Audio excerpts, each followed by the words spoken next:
Hey everybody, this is Jeffrey McClure with Bangarang Bow Wow's Dog Training, and as the title says, this is me reacting to pawfessor Gage, watching a video about me and reacting to it.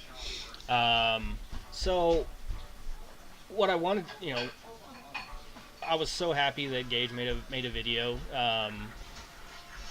Just because it's good to have people point out what you're doing and what you like. I need to be reinforced just as much as my dogs are, to keep going, but also just to get kind of what other people think. I mean, I post videos all the time on websites and training websites, get people to, you know, and so this is my client Rommel.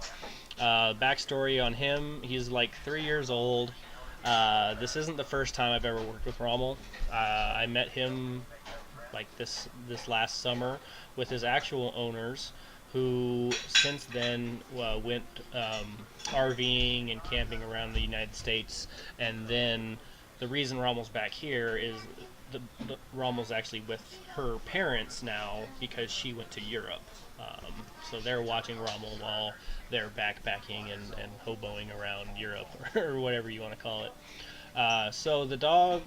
What happened the night that Rommel bit a kid is that they had been taking Rommel out on walks. The two didn't know anything about positive reinforcement training, and they were just kind of average when it came to dog ownership. They knew what they knew from TV and from what people say, and um, didn't know anything about trigger stacking, didn't know anything about associations and how to reinforce proper behavior, but it was just focused pretty much on punish the dog for what he's doing wrong, and then hopefully he'll figure out how to do the right stuff. And that's pretty much what people understand and get. A kid walked up and Rommel was fine with it, and then all of a sudden the kid pulled his hand out of his pocket and then bit the kid. I don't think it was too bad. It wasn't like an attack. It was just bite, you know. But whatever. So Rommel had to spend 10 days in the Humane Society because they couldn't find any verification of his rabies. So that's just kind of standard practice. But there was also court proceedings that were going to go on the dog and whatever. And so they called me up, so I could work with him, and just so they could say that, hey, we're going to have a trainer. We had a trainer, we'd had Stride, so I wanted to at least make one video about his success or how I was working with him on it. So actually, let's just get into the video. It's going to bring up some points of things that I do that he wouldn't do, or things that I can work on, and I'm totally okay with hearing those things. There is some things I could work on. There's a lot of things that he points out that I wasn't really working on. I really wanted to just focus on a few core things to start off. So let's get started.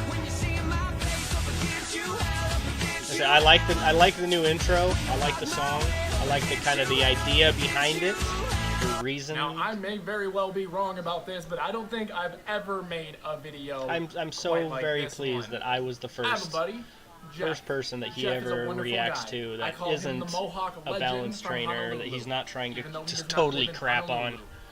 Now, he has been asking me to make a video about him.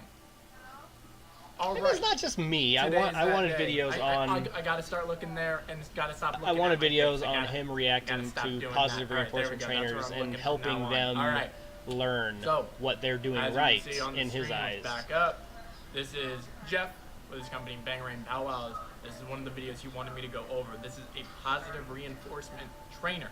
And I'm not gonna go easy on you, Jeff. I'm gonna say the good, I'm gonna say the bad, and I hope you still love me afterward. I'm looking at me again instead of you guys. I'm sorry. You guys are more important. I'm so sorry. Forgive me. Yeah, I said my OBS, me, is right below my camera. So there's my camera. There's my OBS. So if I'm looking at my OBS and me, it's still kind of like I'm looking at. Look how cute he is. I am pretty cute. Turn your camera. No. See, so already critiquing him. I did the camera that way because it just felt better in my hand to be able to hold my phone like this, and I could switch between front and back on the camera rather than holding it like this with the leash in my hand. So if I have This is the same leash, I actually. can't see his body to see if he's putting it out too fast or not. It's just weird for me to hold it like this out in front of me, videoing me and videoing, holding it like this is a little bit. So I know the video sucks. We did a kid. Oh. Jeff, you working with Red Zone Dogs, fam? Oh yeah, I work with Red Zone dogs all the time. It's misunderstood dogs. It's not the. What's the word I use? It's situational. It's contextual. A dog just isn't just aggressive all the time. It depends on the situation. So at that point in time, it was like I said, it was night. The kid was I don't know, too close. The dog was, and I know about trigger stacking, so that's probably what was going on. There was just a lot that had been going on, and I said, I don't. With the way these people had been training, they could have been building an association that people getting close to you is the time when you get hurt, because if he's trying to use leash corrections to teach the dog to not react to the kid, but it only happens when the kid gets close, you could actually be teaching the dog to be more afraid when people come close to you. So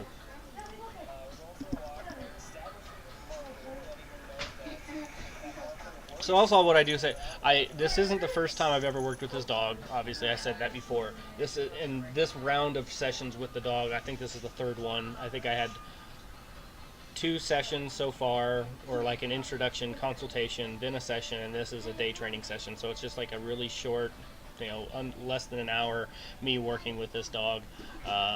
So what I'm doing, establishing the marker's already been established. He already knows that me saying yes gets him treats. It's just establishing the marker outside and showing him that same marker means the same thing inside as it does outside. You both get you treats, and you need to start being aware of what you are doing when I say the marker. But right now I'm just focusing on making sure he reacts to the marker with the same enthusiasm as when he does it in home.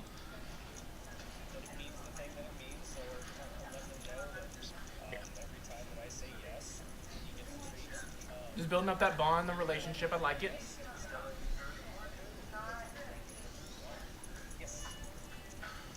Is he afraid? Hang on, pause. Is he afraid of all clickers? Because this one, it's so. And I will say he is afraid of all clickers. I've used a pen. I've tried using just a pen, just a big pen, just a little click click. And that was a weird thing that happened too as well. Like I was the first person, I believe, to use a clicker with him, but I don't know that for sure. But he really has an aversion to it. Anytime you click, he just immediately turns and walks away.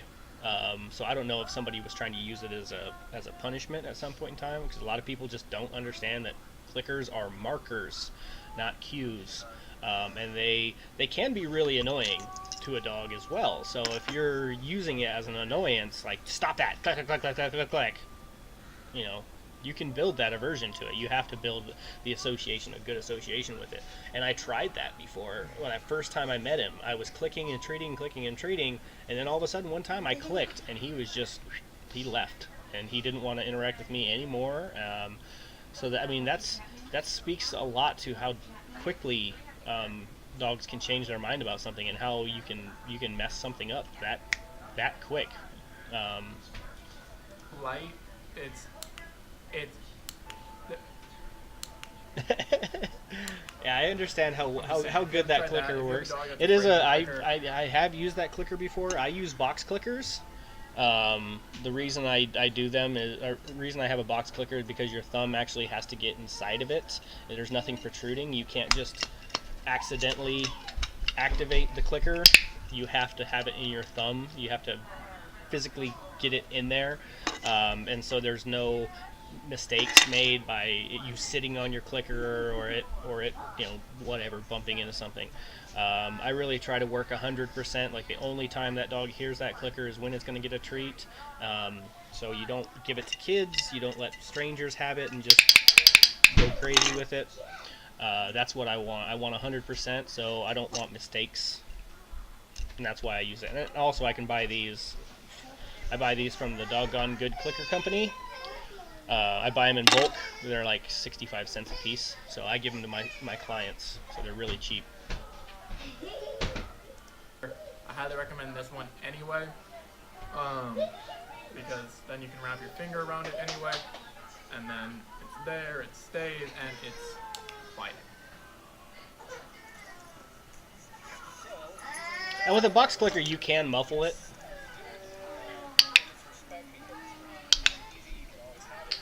You know, so you can hide it behind your back. Yeah. You can put it in your hoodie. You can put it behind your leg. You can kind of muffle the sound if you need to.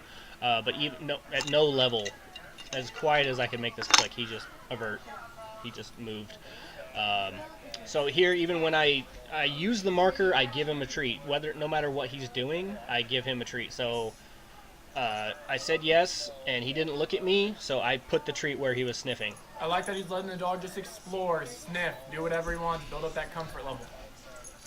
Yeah, I didn't want any leash reactivity. I didn't want him wanting to go someplace and not being able to go and stacking those triggers. This is an amazing thing. Jeff, did you invent that? Because I really don't think a lot of trainers know about this magical thing.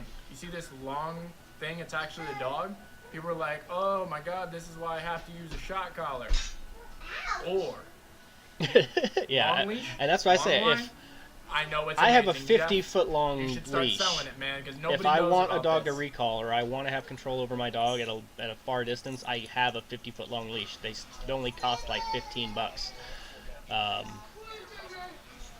What's so hard about that? If I want my dog to recall, I like that he's letting him sniff and just be a dog. I have my dog on a leash, so he has to come back. He can't run away.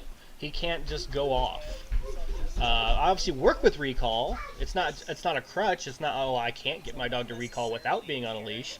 But if I absolutely have to have my dog able to recall right away, I could argue semantic and say he should have started. he's on long line. I can start drawing him in. That's me. You have to come, man. Sorry, we have to go. I understand you want to go sniff, but not right now. A mark, a click is a promise.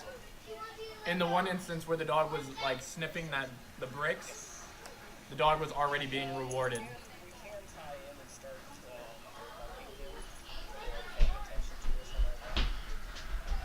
So I wanted to start the association first. And now, a lot of people are going to watch this and they're just going to be like, this is just a dog walking around. This is baby steps. He's training this dog. A dog that has bitten a child. This is the starting point. You have The to kid build was, I think he was like a relationship, teenager. bond, It wasn't really trust like a first. little. Not It wasn't a respect. little You can kid. respect the dog, but the dog is never going to respect you. Okay? I don't really know why I'm using the headphones. I think I'm just doing it. I can hear him through my headphones, and it muffles the TV. So I made this video not I don't necessarily. like how the screen is sideways. I made it for the owners. Puppies. I made it for the owner, and I was just working on their specific things that I wanted them to work on, so I didn't want to add a whole bunch into it. It was just establish marker, reward for attention, and then if you're walking around and your dog sees a stranger, you reward the dog for seeing the stranger. On their own.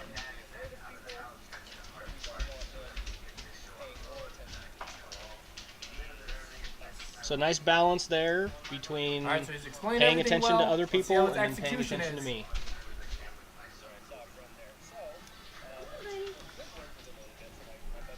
There's my beautiful wife behind me. Say hello. I hate the cars. And my cat. And I got a big old headache. So, yeah, I stopped the video there because my buddy Mike was across the street, and I'm explaining this in the video. I didn't want his and my conversation in this video. I didn't want to have to edit out, so I just stopped it. But it was a good, successful association. Rommel, since he's on that 15 foot, he was allowed to go into the street, and I didn't want him really like in the street. So I pulled him back, but he did see Mike across the street. Nothing bad happened while he was there. I was just flipping treats to him, just flipping treats out.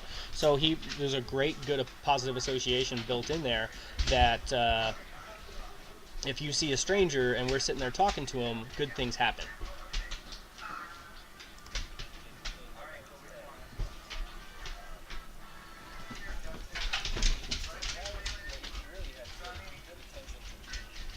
By the way, I haven't watched this at all. Huh? I don't know. I don't like that Jeff's hand is in the treat pouch right now. I don't know if he's loading his hand up to like just put more in his hand. So he's Right gonna get there, on his me hand about was my still in the hand in my pouch. treat pouch a So lot, that's a and big problem. that's what I do. I keep my hand in my treat pouch when I'm working to keep a hand on a treat right away, so I'm not fumbling and bumbling. When I first started working with clickers and treats, what I was making a lot of mistakes with where my hand was. I would try to keep my hand outside of my treat pouch, and then I would ask for a behavior and then move my hand down to my treat pouch, and that would cue the dog and let the dog know that you were getting a treat, so then the dog would sit. So I just decided to keep my hand in my treat pouch. And I get where if your hand is out of the pouch, the dog could learn that you're not going to get a treat right now, but I don't see how that's really affected my ability to train a dog. Yeah.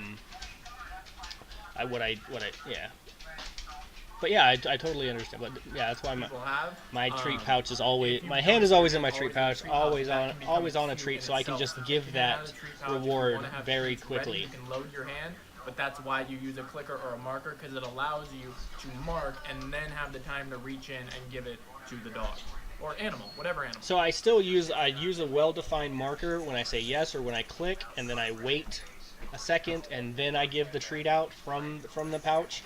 But it cuts down on my body movements between and I think it's great for the people, my clients, to really control their body language. Dogs will do, and they'll do all the behaviors you desire on their own, and if you just mark that and teach them that they're getting rewarded to do what they naturally do, So I like that he's just letting the dog be a dog. Rommel. Turn your phone, Jeff. Jesus Christ. Oh, leash got tight. Which happens. I don't know what I happened don't want to seem like there. I was I like, think he stepped yeah, on his that own sucks. leash. It happens. I think he stepped on his own leash is I what was just happened. saying like, uh-oh. That was awesome. Great marker. Great marker. Dog went to a distance further away, looked back, and he marked. And right there, excellent marker as well. Staying by his side instead of wandering. Continuously building up that duration. If he looks back. Okay, don't go over there. I didn't want to. And I do feel like Jeff's hand is constantly in the treat pouch because I feel like that's where Rommel's eyes are. Again, I could be wrong. I can't see it though. But it's just something to. Yeah, Jeff, you can clarify. My hand is in my treat pouch. I just walk with my hand in my treat pouch. So if I mark, I can say yes and then give that treat out. But I do pause. I do pause in between. There is a defined pause. I do know me moving my hand can be the marker as well. That attention. The trainers that use shock collars, they're like, if the dog isn't looking at you, you got to push down the button, and then when the dog looks at you, you let go of the button and then reward. Like, or you could do this. You could literally just do this. Look at this. Why can't you do this? I totally agree. Like, why do I need to punish my dog for being out in the world and looking at the world? I don't want my dog afraid of the world. I'm not sure. Yeah, I tried to get the dog to look down the street, just notice that person way out there. I totally agree. I mean, you don't have to punish. I mean, this. Why would I punish this dog? It's not doing anything wrong. It's not doing. I like him sniffing around. I do like when he looks at me though. So I want to reward him for looking at me. I don't want to be the person. You know, every time I show up, all of a sudden he starts getting shocked. You could build a really bad association with that. Even the stim. Like I said, some dogs can be very sensitive. And they're not going to like that stim. They're not going to like that electrical pulse. They're not going to like that vibration. And I've used a collar before on a dog. I've used a collar for a blind deaf dog, and it vibrates. Like, they make collars that just vibrate.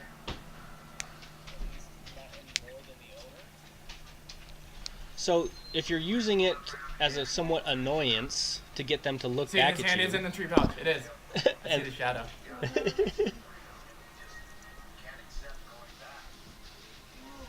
What was I talking about? Hand still in the treat pouch. Take it out, Jeff. Take it out.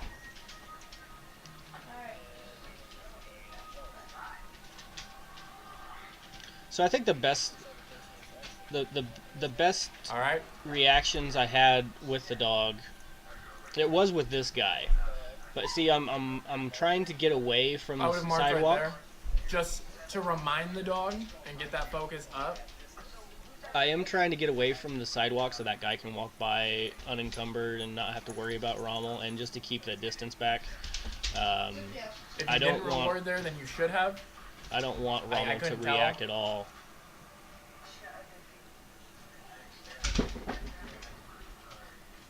So he backed so far away so that they were at a distance rather than right next to.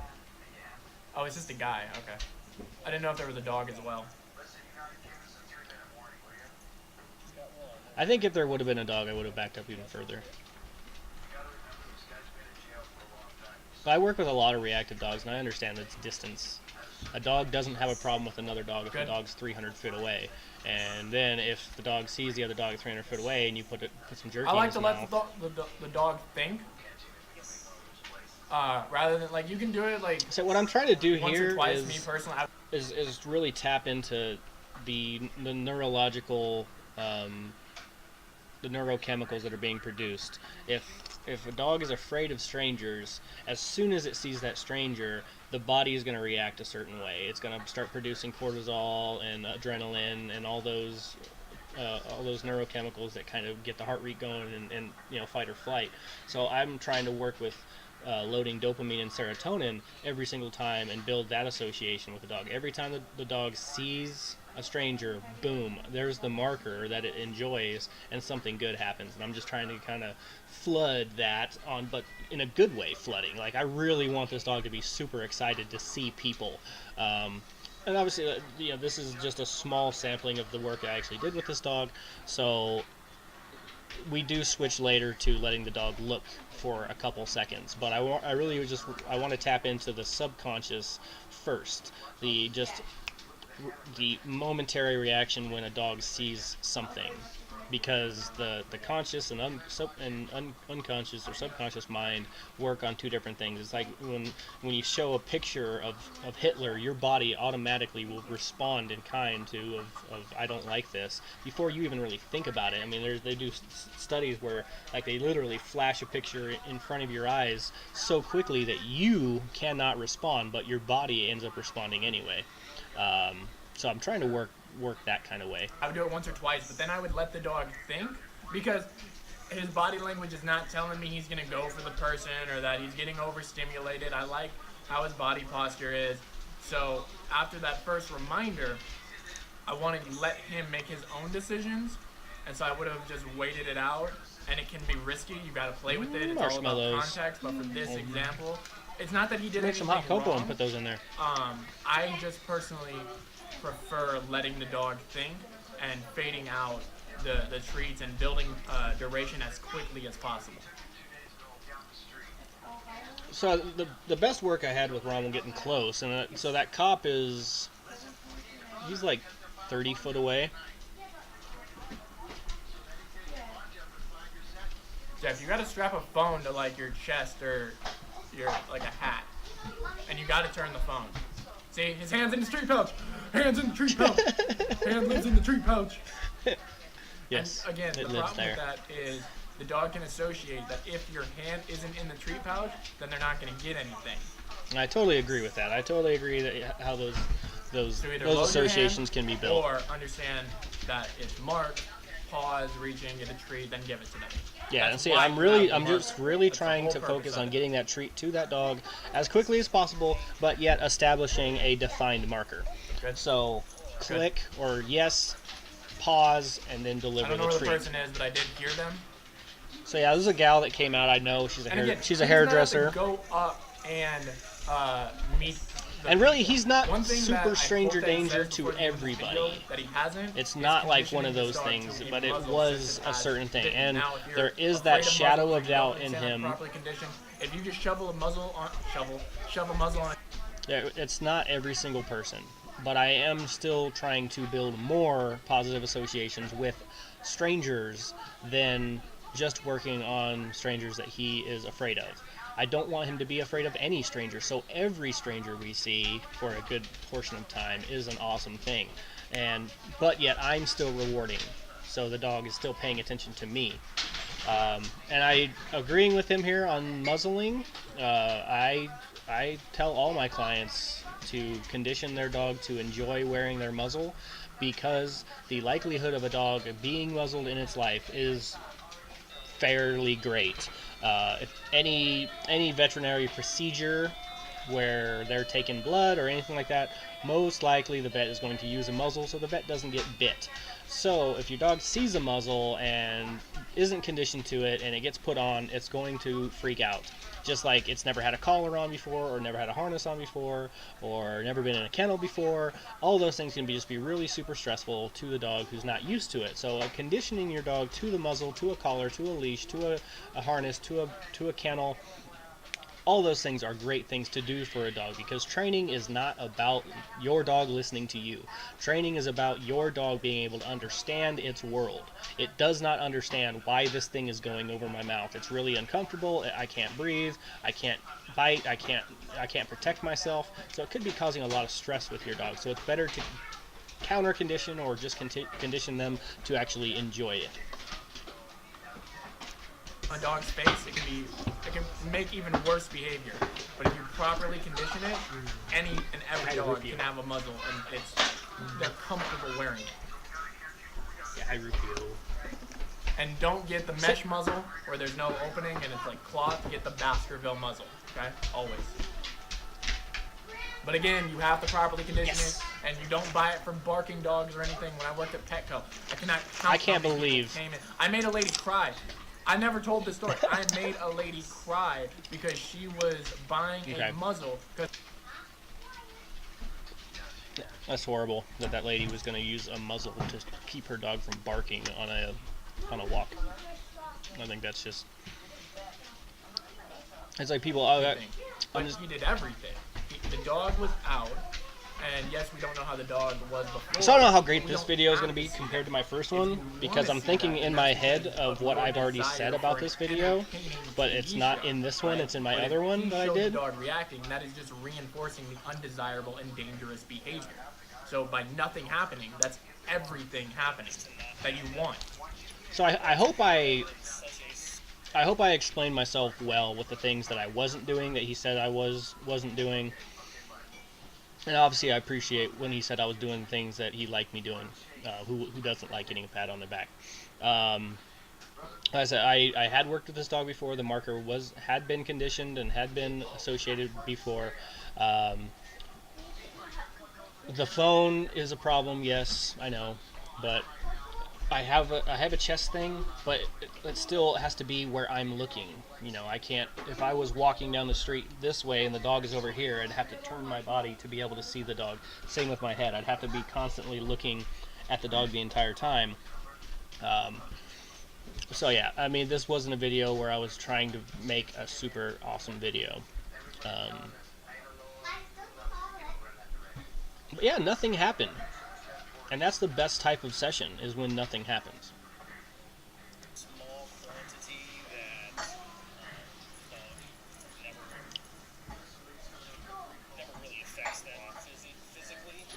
Now you see me looking back and forth here. I'm making sure that nothing is going to scare my dog.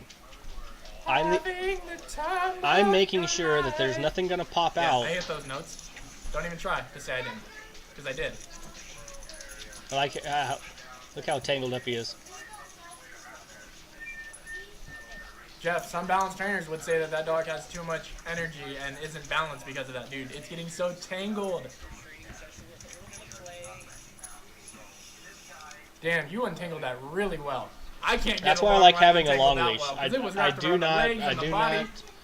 do not use one of those freaking retractable leashes, because if something like that happens, dog's skin is really sensitive and really thin, and you can like fillet a dog's leg quickly. And if that happens, if they get all tied up, they can't get out themselves. All you have to do with a long line is give them a little more slack, let all that leash get slack and fall to the ground, and then they can run right out of it. That was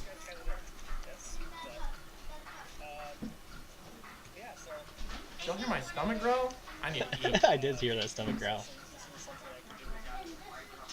So yeah, this is just a quick session I did. I mean, it's not really quick. It was long, but it was. I do day training, which is like 30 minutes. Animal training is this 30 easy. to 45 it's not minutes. This complex thing that people need to pay someone. So then we go to the end of the video, and the few things that he pointed out about me that I agree with, but it wasn't what I was working for. It wasn't what I was caring about. I wasn't caring about him jumping. I was caring about showing people that you can how to use toys and fun and play as Especially the rope. the reward. He could be accidentally pairing or chaining that the dog when he jumps, if you wait, so it's jump. And I think wait, I don't know if I said anything in this video yet, but about a yo-yo dog, and that's what he's talking about. Is that what I call yo-yo dogs? A dog that pulls to the end of the leash just to turn around and then get a treat. And that's not what the end result that I want. And in this case, the dog could be thinking I have to jump up to be able to sit, to be able to get the toy, and that's a behavior chain. I don't want that as the end result, but I do want, at least in my mind, at least the dog is sitting. And I'm going to try to reward that, but then I'm also going to train and make sure that I try to catch the dog before the jump next time, to let that dog know that you don't have to jump, or just jumping up on you to get a treat, or pulling to the end of the leash. As you saw earlier in the video where I was walking with Rommel, he got out, he turned around, he got marked, he got rewarded for looking back, but then I sat there and I rewarded him for walking next to me, to show him you don't have to go all the way up there to be able to come back and get a treat. You can just sit here and get those treats. The same thing here. At first, I'm just trying to. I'm not trying to get any behavior out of him at all. I'm showing people what to do, and the clients in this instant as well. But I do understand how those chains can be created, and I'm trying. I understand them. I'm not like stupid to them, but I am just trying to focus on certain little things, trying to show that he can get his toy after the mark. He can get played with after the mark, and then just play with him. It's really good after you train your dogs to play with them, to get those hormone and those levels up of excitement and fun. Like, I liked whatever we did while you were walking, and then we got home and we had a lot of fun as well. So I liked training. I liked the training session. The training session was fun, and then we had fun afterwards. And then you let them go inside and kind of relax and just kind of take in everything that happened and learn from it. For sitting, right? But now, the next time he comes up, especially with the rope, he needs to mark and throw before the dog jumps.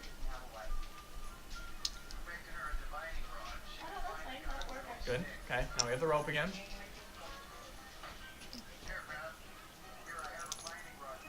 This is exactly how you want to teach. Drop it. Just switch. So right there, once again, like I said, he jumped, so he still got reward, and it can be very, very tricky. I believe he tried to do it, but it just didn't work out. And I don't even think it was on his mind to even work on the jumping right now. I think he's just playing and stuff, and showing that you can use toys and stuff. I wasn't worried about him jumping at all. I didn't really care. See, so once again, he rewarded for jumping. And these are just little things for you to be aware of, right? So if this dog starts jumping for things that it desires, it's because of moments like this. And so you're never rewarding or training from that moment. You're training for the next moment and the next time you want a behavior. Thank you. Okay.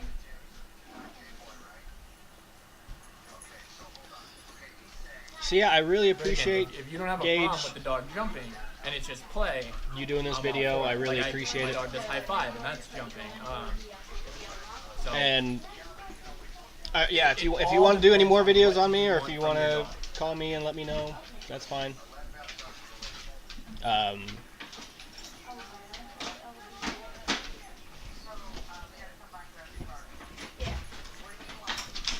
It's also great to establish a marker with your dog when they're like this. because treats might Where you not going? be the most effective reward for a dog in that moment. My dog Rufio, if I'm outside out front, treats, he doesn't care. Toys, a little bit, Oh but my he god, wants I to didn't think he explore. was gonna let go. Because I thought that he liked the rope toy a lot more than the other one, and because he seemed more stimulated, I didn't think he was gonna let go. Fair play. That's it. Let me know what you think in the comments down below. If you're interested in any Jeffrey stuff, it'll be down in the description below. Okay, so thanks everyone for watching this one. If you watched the other one, you can kind of see the difference in what I said. I couldn't remember everything I said in the last time, but I tried to go over everything this time the same. But if there's any questions you have, feel free to ask me or Gage. If you want to know anything better about training, feel free to ask. So I'm going to upload this and have a good rest of my day, so you have a good rest of your day. Bangarang.